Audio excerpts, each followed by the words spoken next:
mtafute.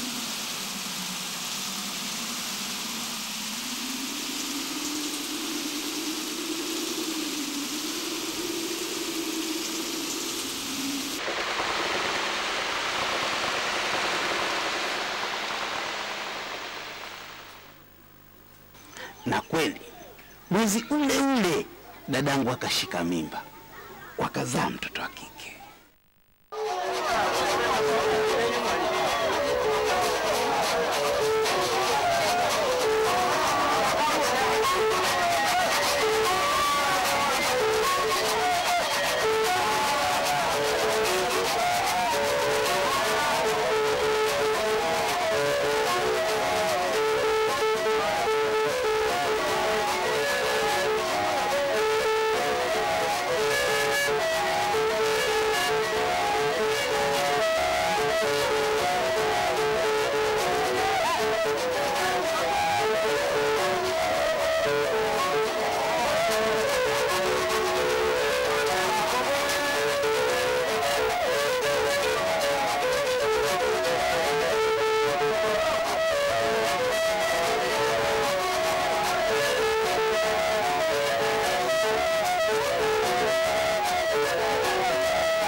We Mlamchilo, Mlamchilo, mlete kigoda bwana.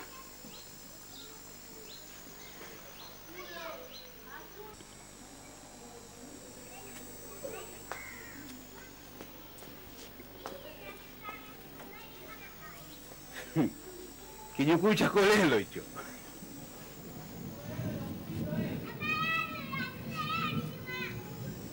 Watoto wa Kolelo bwana, ukiwahesabu huku huwa malizi, lakini masharti yao magumu. Wakiumwa kuwapeleka hospitali mwiko, dawa zao uzifuate kwa Kolelo. Sijui kashika kikombe kakivunja, kumchapa we ukiinua mkono kumchapa, basi siku hiyo hamlali, ataumwa mpaka mumpeleke Kolelo mkambembeleze. Shemeji yangu alilia. Bibi, tumekuja kuomba msamaha. Aturudi tena bibi. Unajua mtoto alivunja kisani. Yaani mwana koleta chida ndali sana. Leo tunamlekelea kuongelea FIFA mpaka lini? Kwa hiyo lazima tumfundishe bibi yani. Kisahani ndio mnampiga namna ile. Inakulipeni kisahani cheni. Lakini mwanangu mniachie hapa. Nyosha mikono. Yana turudi tena bibi. Sasa tumekosa yana turudi mwana baya.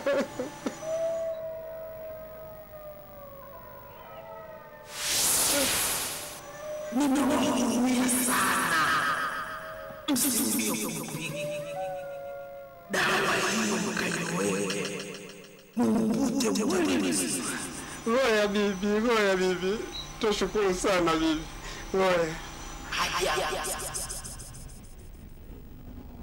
Haya msisipe dawa bibi.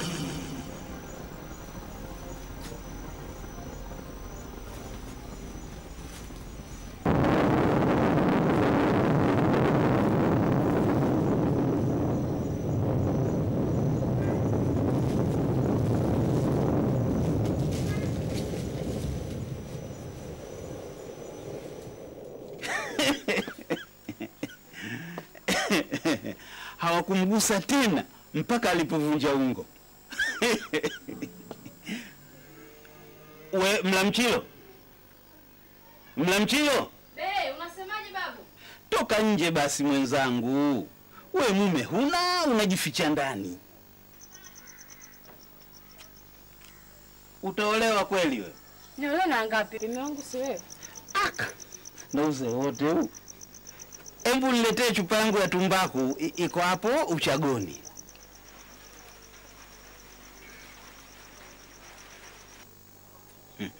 Ngoja nibuye ugoro kidogo, kisha nikueleze juu ya Kunambi.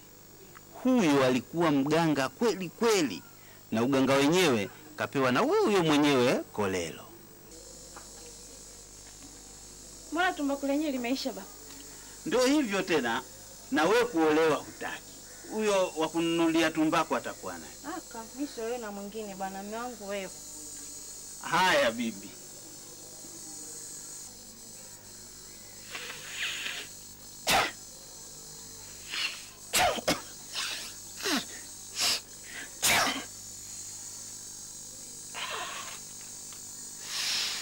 Sasa sawa.